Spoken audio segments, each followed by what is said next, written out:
Hmm. Good afternoon, and welcome to our webinar today, titled Foundational Reading Skills in Middle School. I apologize for getting started a little bit late. I've been having some technical issues. So I just want to say thank you for attending our webinar. My name is Margaret Opatz, and I'm a reading research scientist here at CAPD. Today, I'm joined by my colleagues Tracy Handy and Ryan Hershey, who bring decades of educational experience to their roles as literacy specialists at CAPD. So from today's session, we hope that you will gain an understanding of the foundational skills needed for middle school readers. So once again, I want to welcome you and thank you for joining us in this discussion on foundational reading skills in middle school. So let's go ahead and get started. In today's webinar, I'm going to first talk about our current reality in the world of reading.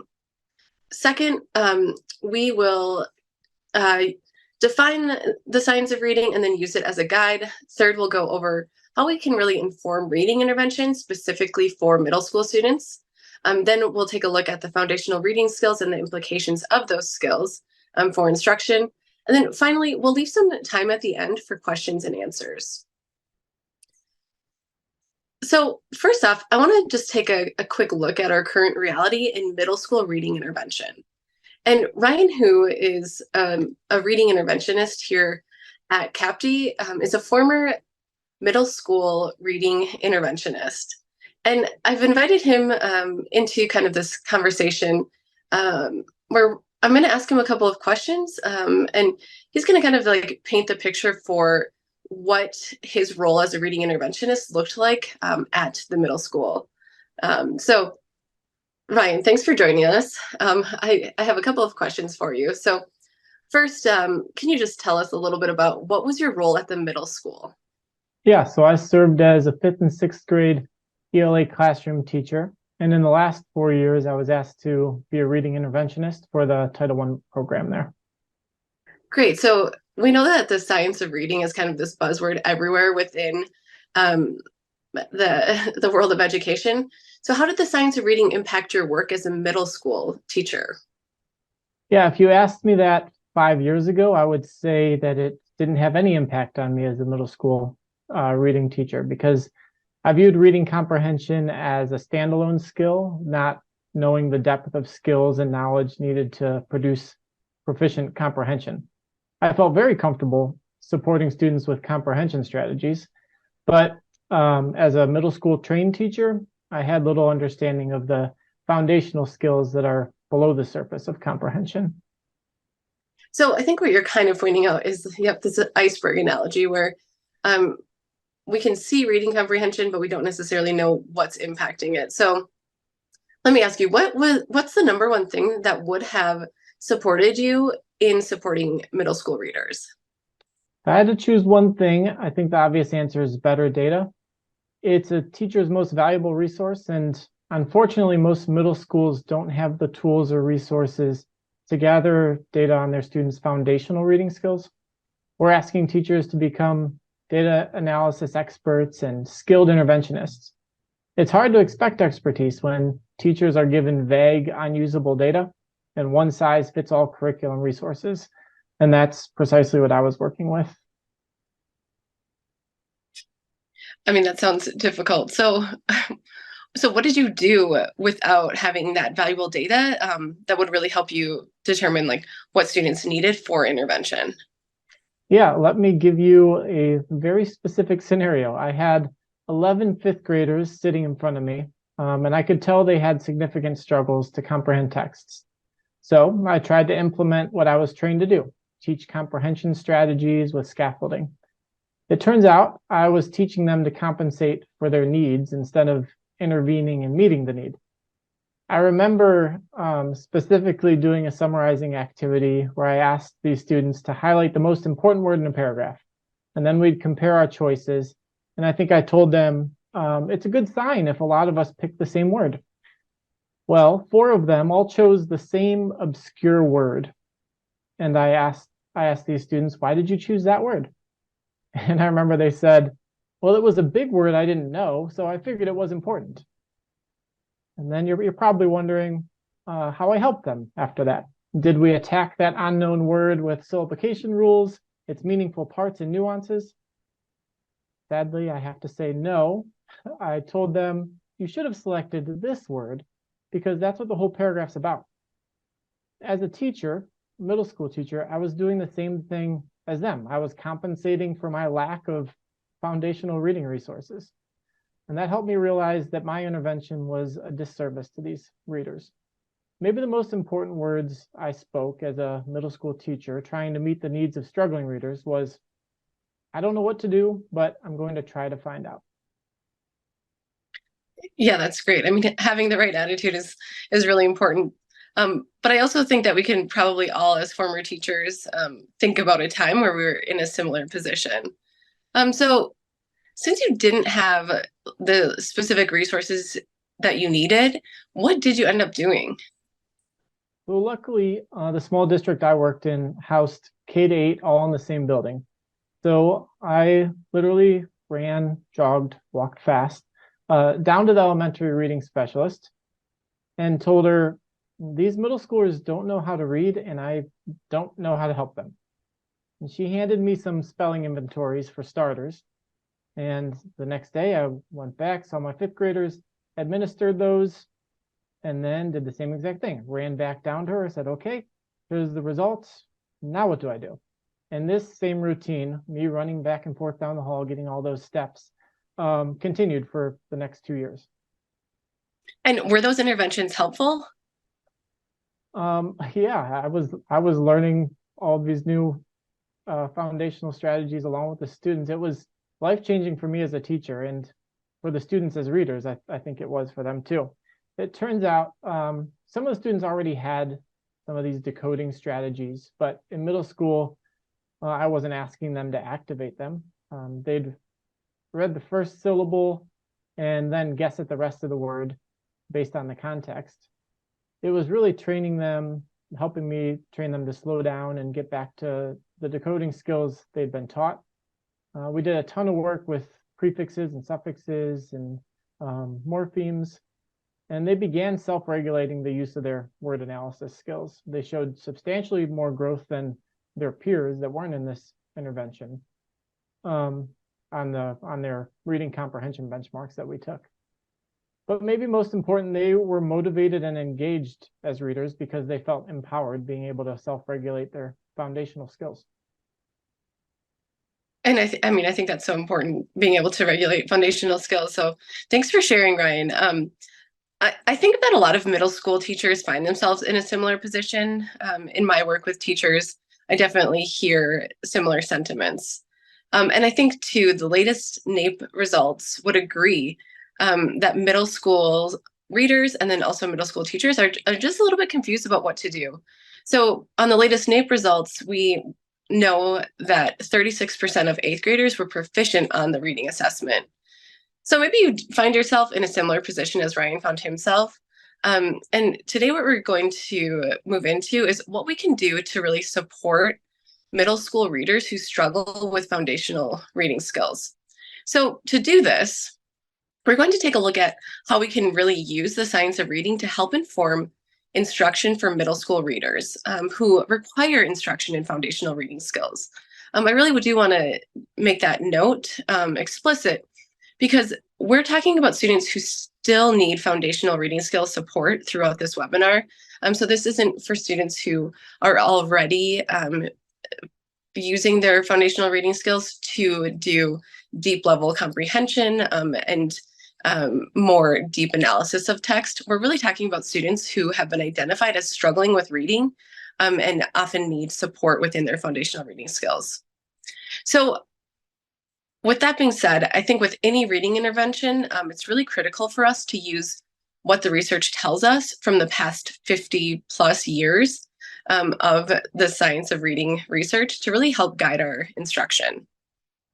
So before we get into the specific recommendations for middle school readers based on the science of reading, I want to contextualize the use of the science of reading in schools today. So here you will see a picture of a car phone. And some of you may remember this first car phone that was invented in 1985. At the time, the technology was cutting edge, but if I told you that I was still using this this phone, you would likely question my choice. So you may be wondering, what does this car phone have to do with the science of reading? Well, this is the same time that the simple view of reading was conceptualized by Goff and Tunmer. I bring this up because conversations around the science of reading often include this view of reading. And it is an important concept, and it does still have merit in today's instruction. But our knowledge of how reading develops and how it has um, continued to evolve, our understanding has really changed greatly since Goff and Tunmer first proposed that reading comprehension is a product of word recognition and listening comprehension.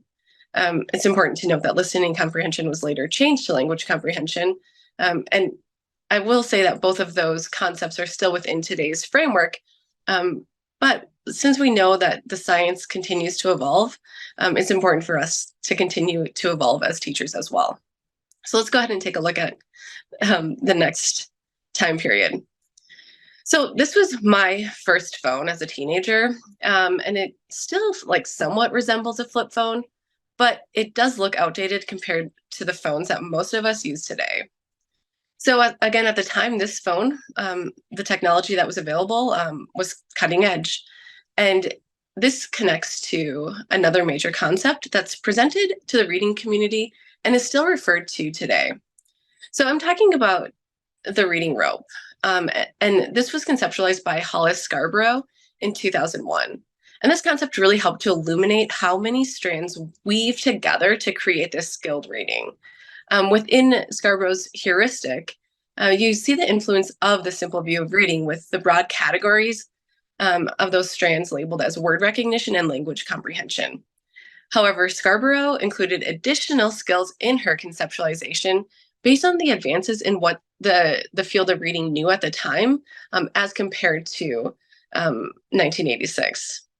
So this leads me to another phone, which is the iPhone 10. And this is from 2021. And this is still 5 iPhones ago. They've just released iPhone 15. But it represents the time when another conceptual framework was introduced to the field. And I have to say, I rarely hear about this one, and it's already 2 years old.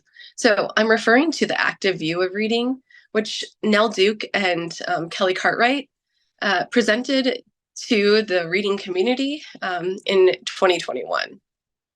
So they propel the field forward by capturing all of the changes in what we know from the past 20 years.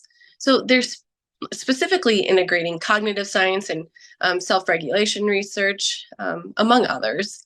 And I'm going to use this framework today to really ground our discussion of the foundational reading skills in middle school and those that are needed for middle school readers to be successful. So let's go ahead and take a deeper look at the active view of reading. So Duke and Cartwright present this image within their articles that they have written on the active view of reading. And you will notice that there is still the influence of the simple view of reading and of Scarborough's reading rope. So we still have word recognition and language comprehension. One thing to note is that in both of those other concepts, word recognition and language comprehension were primarily kept separate. But you'll notice that there is overlap between them. It's kind of like a vertical Venn diagram instead of a horizontal. So I think it's important for us to just note that we have a lot of additional skills. You'll notice that in language comprehension, there's theory of mind. And this one is something that just wasn't addressed in other views of reading. And theory of mind means that the reader needs to be able to recognize the character's thoughts and feelings to really make sense of the text. So you'll notice that there's additional skills, and then we also have these additional bubbles. So the green one on the left refers to active self-regulation, and that really refers to readers' abilities to recognize when their comprehension breaks down, and then to be able to use a strategy that will help fix up comprehension when it does break down. And then I already mentioned this part, but that purple overlap between word recognition and language comprehension is really important in the active view of reading. Both Duke and Cartwright explain this area as really being the connecting force between word recognition and language comprehension. The newer research really does say that these aren't two separate entities, that there's a lot of work that goes back and forth between word recognition and language comprehension, and one influences the other. So I will also note that we won't have time to dig into this entire model. I'm sure we could spend multiple webinars just on that, but we're happy to link to some of those resources in our follow-up email. So really for the remainder of today's webinar, we're going to focus on those bridging processes. And it's really because these are the most important skills for middle school learners. So let's go ahead and take a look at a bridge. So we're going to take a deeper look at this bridging process. So first, I do think it's important to note that word recognition is still a prominent part of this model, and so is language comprehension. So language comprehension would include things like verbal reasoning or making sense of figurative language and language structures. And then word recognition is being able to pull the words off the page. So the first bridging process that works to really develop word recognition and language comprehension is print concepts. And this is definitely different from previous models of reading. So in previous models, print concepts was often just used within word recognition, or placed within word recognition. So people kind of thought that it was kind of like that precursor to being able to read. But what Duke and Cartwright say is it's actually going between word recognition and language comprehension. Because in order to make sense of text, you have to know that it's moving from left to right. So when you're decoding a word, you need to move from left to right in English. And while that the ability to decode it off the page is connected to word recognition, while you're doing that, you're also making sense of the word that you're reading. And that directly relates to language comprehension. And then also, I think that this is an important concept for middle school readers as well. So I think this is important because when we have the idea of print concepts, that's really saying how do we navigate a text? So it's not just about the specific words, but how does the print within the text operate? So as students get into middle school, they're often expected to navigate these more difficult texts, probably in an unfamiliar genre. And I think about myself as a 7th grade reader. I recall being in a science class and just reading all the way down the columns, just blowing right past anything else, like any section dividers. And I knew that the text didn't make sense to me, but I didn't know what to do to fix it. And it wasn't until my teacher explicitly sat down with me and showed me how to navigate the text that I was able to finally make sense of it and know how to move about reading within a science textbook. So the next bridging process is reading fluency. So we know that fluent reading relies on automatic word recognition, and that really when we think about fluent reading, it's being able to pull those words off the page with ease and accuracy. And this directly influences comprehension. So as the reader has to simultaneously pull the words off the page and then comprehend the meaning, that one is definitely going back and forth between those two broader categories. We also know that if reading fluency is labored, comprehension will struggle. So for the next bridging process, we're talking about vocabulary. And within vocabulary, this is another bridging process. So before in Scarborough's reading rope, this one was really just thought to be within that language comprehension strand. But what we now know is that vocabulary is impacted by students' ability to recognize those words within the text based off of oral language. So the bigger a student's oral language is, when they confront unfamiliar words in a text, but words that they know in their oral language, they will be able to build their reading vocabulary much more quickly. So that also helps them with comprehension as well.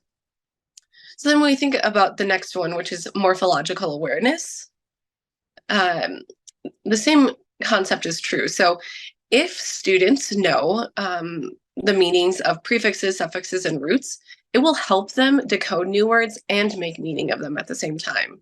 So for instance, if a student knows that tion says shun, and its meaning often indicates that a verb is being transformed into a noun, if you think about like erupt to eruption, they'll be able to decode that morpheme and assign meaning to it at the same time. So then the final bridging process is graphophonological, and we won't test you on that, but graphophonological semantic cognitive flexibility.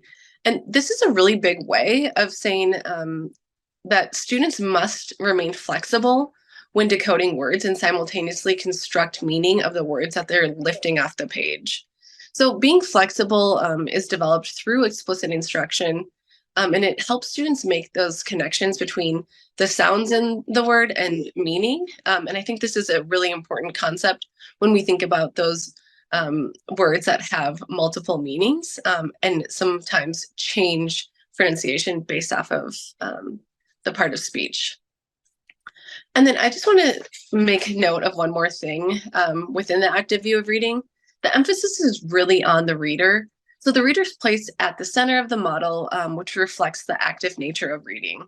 So readers must be the ones who are actively engaging. And I think there's no word that's more true of this than in middle school. So readers must be engaged to be able to actually like comprehend the text and know what to do to fix up comprehension.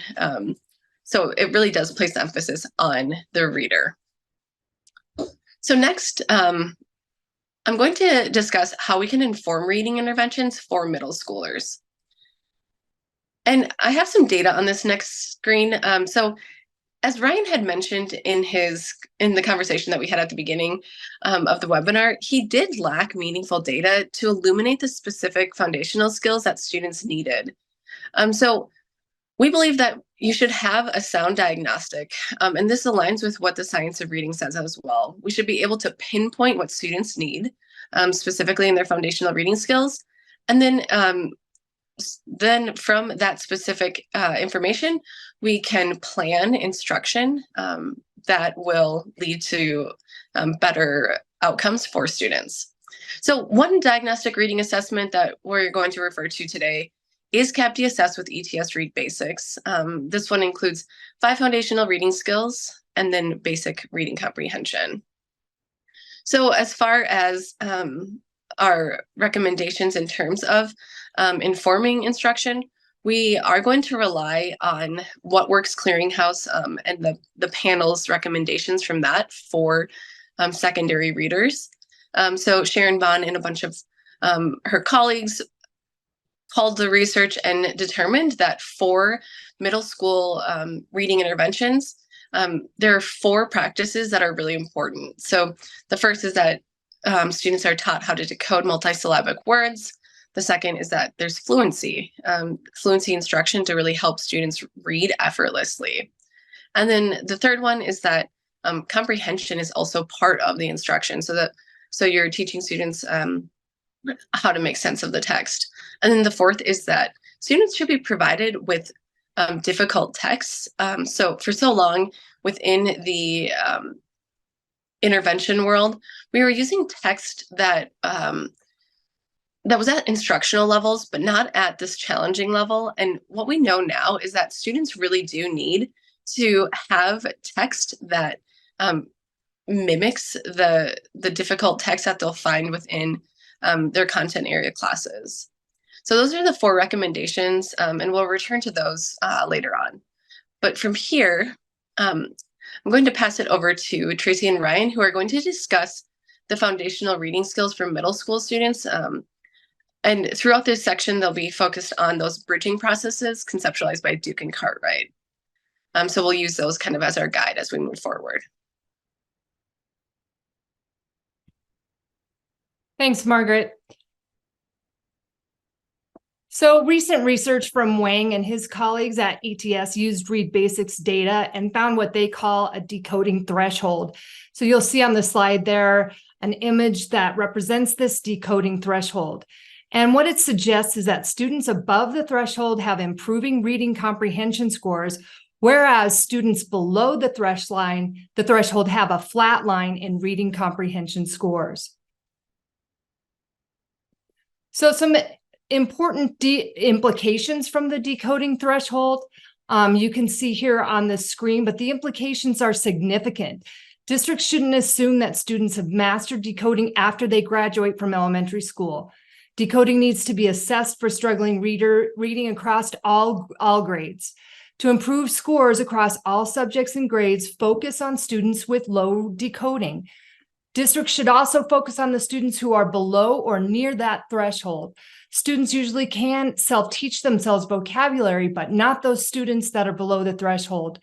Reading comprehension interventions will not help because these students are in need of decoding interventions. Reading comprehension will only start improving once students cross that decoding threshold. All right, Tracy, thanks. So this is just a view of what a diagnostic test would look like for this foundational skill. So in intermediate, middle, and junior high schools, low accuracy or low automaticity in decoding creates a substantial obstacle for reading comprehension. Exactly what Tracy was saying. This subtest accurately diagnoses decoding needs quickly by asking students to identify real words, made-up words, and pseudo-homophones, which are special kinds of nonsense words. When pronounced, they sound exactly like a real word. I experienced many middle school readers who relied heavily on their sight word library and struggled to exercise phonological decoding practices when needed. Most middle schoolers can get through the 30 items on this subtest in about 5 minutes, providing valid and reliable data in a timely fashion. And then let me show you just a couple instructional strategies for those decoding needs in middle school. Providing intervention instruction for decoding in middle school should incorporate multisensory exercises, such as manipulating letters or word parts to construct an intended word. You could chart syllable breaks and vowel sounds, or completing word sorts of different vowel teams or ending sounds like the ones shown here. And that's a lot of the work that I ended up doing with some of those 5th grade students that had decoding needs.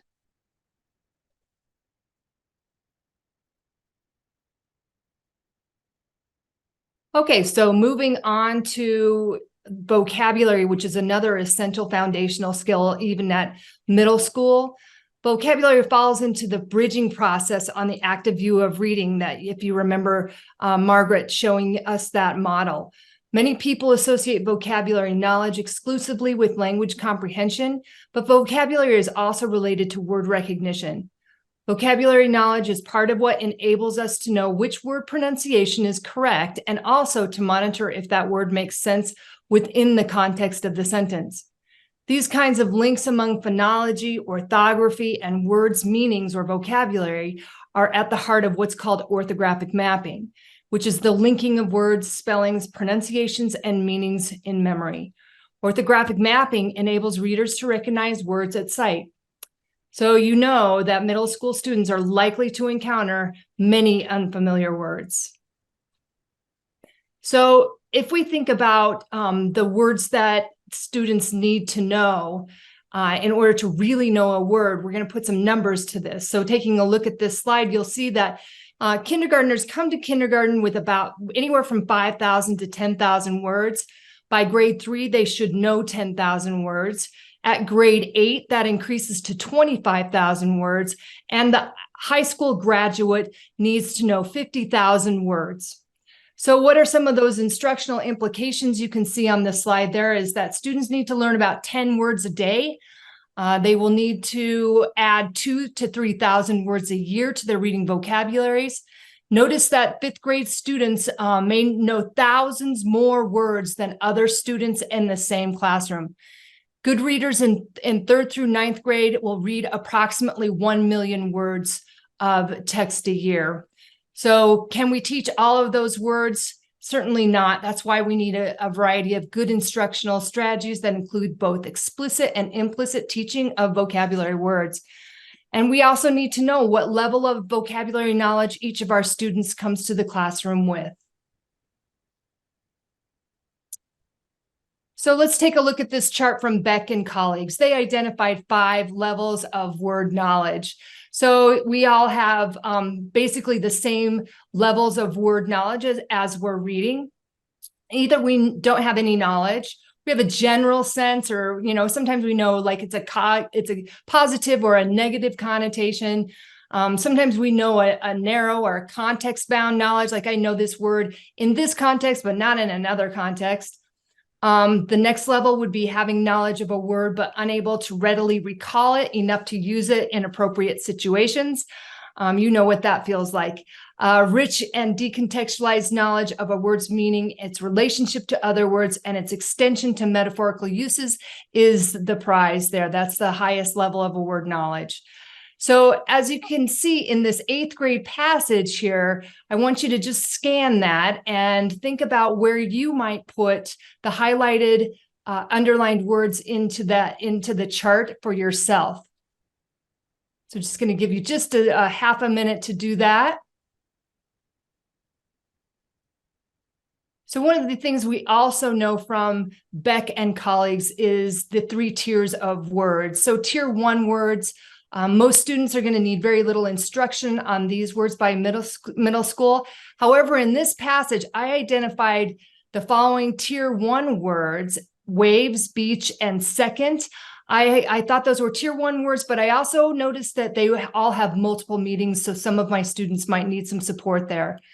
Tier 2 words, we all know, are those most important words to teach because those are the words that students will see across the content areas and in different contexts.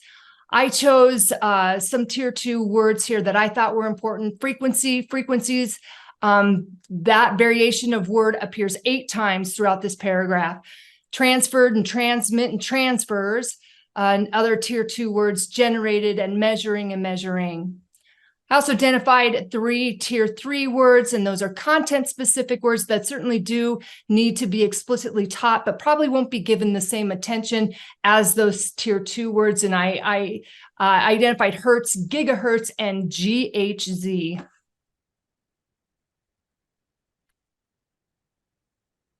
All right, so what does a sound diagnostic look like for vocabulary? Here's another word level subtest that utilizes a word in isolation. You'll notice there's no context given. There are 2 types of tasks. Synonyms ask students to identify words that mean the same thing, and topical associations require students to identify the choice that is connected to the same topic. This subtest gives educators a true sense of the reader's vocabulary knowledge without affording them context. Remember, vocabulary knowledge acts as one of those critical bridging processes that helps produce skilled reading. This is another aspect of reading that should be intentionally taught across all content areas in middle school. While learning vocabulary, students build content knowledge, background knowledge, and practice metacognition in reflecting on their understanding of the word. So like we did with decoding, we'll share a couple instructional strategies that are effective for vocabulary growth. Middle schoolers love trying out new words and exploring connections. I've always found students easily engaged in vocabulary building tasks like the ones represented here. Word gradients and vocabulary ladders are great ways to broaden the sheer volume of students' vocabulary. Like Tracy had mentioned, how many words they need to learn each year. And it also deepens their understanding of those words. So you can see how both of these exercises work with a spectrum, and students must organize the words across that spectrum, displaying their level of understanding.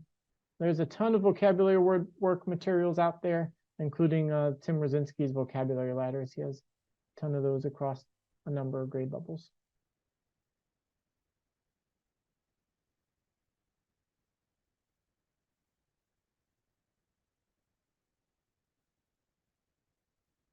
Oh, Tracy, you're still muted. Thank you, Ryan. I was saying that one of my favorite areas of word study is morphology. Research has documented the contribution of morphological awareness to reading, including through word recognition and language comprehension. Instruction in morphological awareness has been shown to foster reading achievement in students with and without reading disabilities. Morphological awareness has been shown to exert a direct influence on reading ability, is implicated in reading difficulties, and is understood to be related to both word recognition and that language comprehension. Morphological awareness allows a reader to recognize that the written words magic and magician are semantically related despite considerable differences in their oral pronunciation. I wrote here on the slide that about 60% of unfamiliar words that students encounter in their reading can be analyzed into parts, base words, prefixes, and suffixes.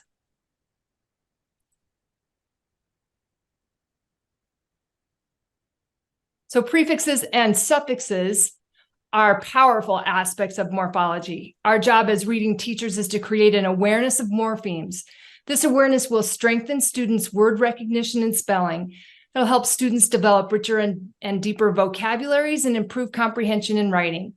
Starting at about 3rd grade, derivational suffixes are built into systematic skill sequences. Derivational suffixes can change the part of speech.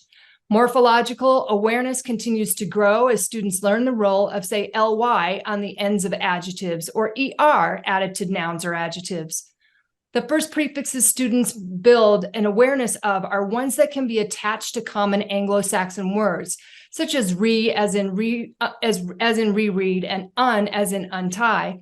Prefixes are numerous, learned slowly over time, and important to understanding the meanings of many words.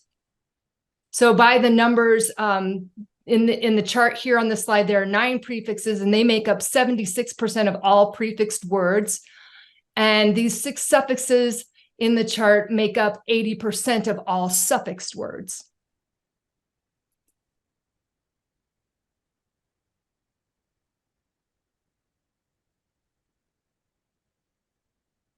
So here we can look at the roots and in terms of how they impact our instruction and how impactful they can be on a student's being able to continue to learn words on their own.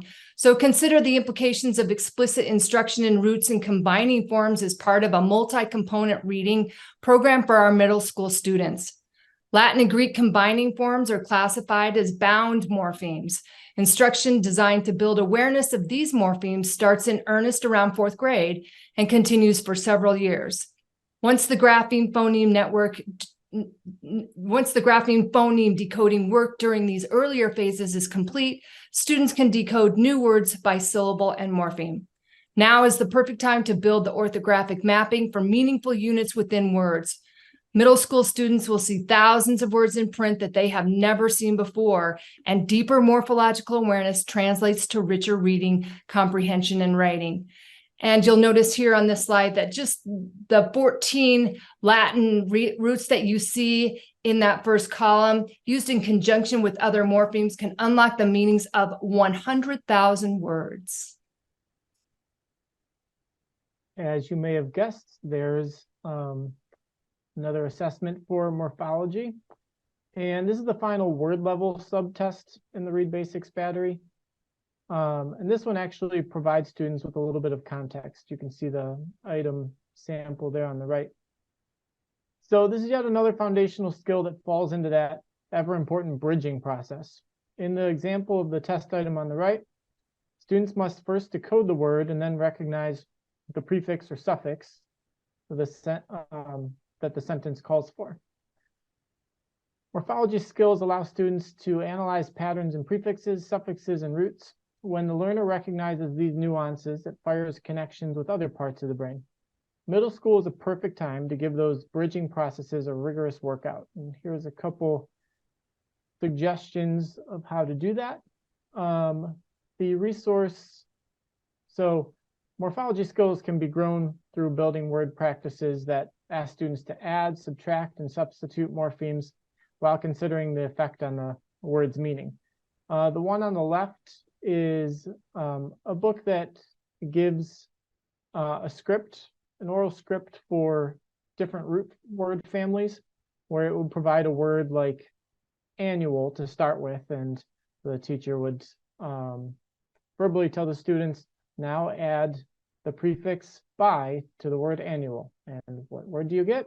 Biannual. And it goes through a whole routine of manipulating prefixes and suffixes to build additional words. The vocabulary ladder on the right is a little bit more demanding. It gives them some clues, and they have to work their way up that ladder. This one you can see is surrounded by that N root word family. And while we're talking about in this vocabulary and morphology subject, I think we should also discuss cognitive flexibility.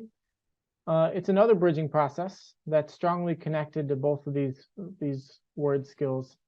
These cognitive flexibility tasks should be explored as students participate in word study. I remember a fluency passage that many middle schoolers stumbled over. I don't know why I remember it, but it had the phrase winding drive. And I remember so many students pronouncing that winding drive, and they kind of stopped and like, that doesn't make sense. So that's a good example of the skill of cognitive flexibility. Another word that exemplifies that is present or present. And then specifically with some morphemes, allomorphs, we have the ed suffix ending there in 3 different words: weighted, talked, and blogged.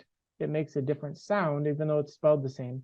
It makes a different sound in each of those words. So things become a little more complicated as we add these meaningful parts to the different words. So with cognitive flexibility, there's strategies we can use in the classroom to build this skill as well. You'll notice the matrix on the left. This is a social studies example. So we have to figure out the missing word in the bottom right. We see that the 2 words on the top row start with L and end in the suffix IVE. And then the left column, both words, lucrative and expensive, are associated with money. In the right column, we know legislative is a branch of the government, and the bottom row starts with the prefix EX and ends in IVE. Can you figure out what this mystery word is? Should come up with executive. That's a branch of the government, so it shares a similar meaning with legislative in that column. And then with the same word, students can create clue triangles where they have the mystery word in the middle, and then they create 3 clues to that word using root word parts, different parts of the definition, and then they can kind of quiz other classmates too on those words, just expanding their use of vocabulary and deepening their understanding of those words.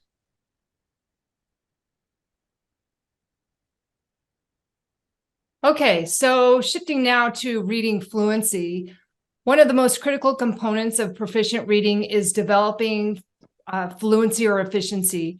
Reading fluency is complex and multifaceted. It involves a student's ability to translate text into spoken words as if by sight, while simultaneously constructing meaning from the text.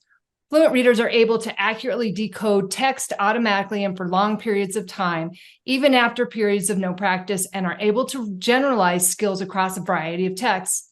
While difficulties with fluent reading may come from problems with comprehension, most students' fluency are at least partially based in word reading and decoding difficulties. And I like this visual here that shows what reading fluency is and what it is not. Might even be beneficial for students to see something like that.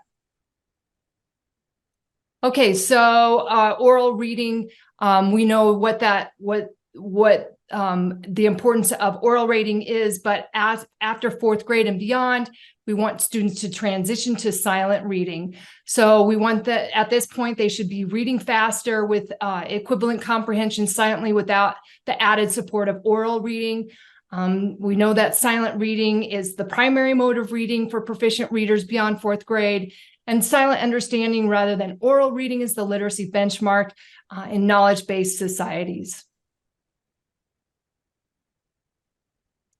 And many of you are probably familiar with fluency norms. And what we know here is that research informs us that less than 100 words per minute impacts reading comprehension because the cognitive load is spent on decoding. So here you'll see two different measures, the silent reading rates as well as the oral reading rates, both done by very well-known researchers. All right, and while reading fluency assessments do make it into the middle school a little more readily than those other word foundational skills we were talking about, it's still important to look at how they gauge reading fluency. So the reading efficiency subtest is the first one that involves a text passage beyond the sentence level. This assessment uses the maze format to measure silent reading comprehension. Readers build a passage sentence by sentence to assess their ability in fluency skills such as automaticity and accuracy. While this subtest requires local comprehension at the sentence level, the results do not glean a student's basic comprehension ability at the broader discourse level. Hence the need for the last subtest, reading comprehension, which we won't go into detail about. Reading fluency serves as a bridge between decoding and comprehension. Students lacking reading efficiency means more of their cognitive attention is being used in the preceding foundational skills. So, like we have with the other foundational skills, reading fluency at the middle school level can be promoted through instructional practices like reader's theater and paired reading. These learning experiences are ways to grow foundational skills while tending to other components in the active view of reading. Students build automaticity, accuracy, and prosody with these practices. Using play scripts and poetry promote engagement and expose middle school readers to various print concepts too.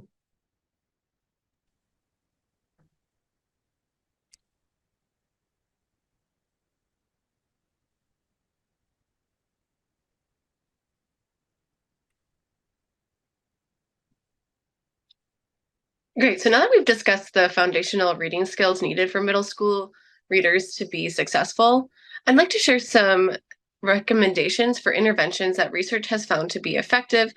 And we've also found within our own practice that these are also effective interventions. So I've added them to underneath the bridge here, but let's go ahead and zoom in a little bit more so that you can see them a little more clearly.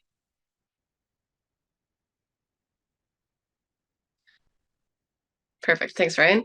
So we recommend using multi-component interventions. The latest research does say that multi-component interventions are the most successful for students.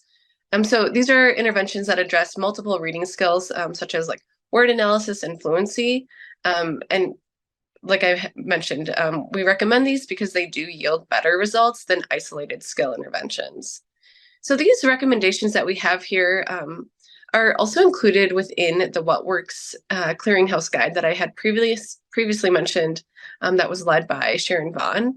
Our recommendations do differ for students based on whether or not they're below or above the decoding threshold. So we recommend word level interventions for students who are below the decoding threshold, and those are like word connections and rewards secondary. Specifically, these interventions are effective for middle schoolers because they're focused on teaching multisyllabic word interventions by having students use syllabication rules to be able to separate words into syllables and then to be able to decode them. There are also components of morphology within there, and then it's probably not surprising there's also a vocabulary that's integrated within both of those curricula. So then when students are above the decoding threshold, we do recommend STARI, which is the Strategic Adolescent Reading Intervention. It comes from the SERP Institute, and it's freely available online if you go to the SERP Institute's website. And this one we have found to be really effective with middle schoolers because one of the components that it was designed around is student engagement. So they have done a lot of work around designing the curriculum to have a lot of conversations, debates, and then also they specifically use culturally and linguistically responsive literature. And we hear nothing but positive things about Starry. And then the other one is Reading Apprenticeship Academic Literacy. And this one is another multi-component intervention. So it does focus on comprehension. And then also it has components of vocabulary and fluency as well. And this one's available through WestEd. So I do want to let you know that if you are looking for personalized support for your middle school students, please feel free to reach out to us. The CAPTE literacy team can help you figure out what is happening with middle school students and what can you do to help them. So part of the work that we do is we provide a detailed analysis of your students' data, and then we provide specific instructional recommendations based off of the observed data trends. So you can definitely feel free to reach out to us. I have our contact information on this next slide. So as I mentioned, feel free to reach out. And then I just want to thank you for attending our webinar. We hope that you do have a deeper understanding of the foundational reading skills that middle school students need to be successful. So we'll stick around if you have any questions, but I just want to say thanks again for attending.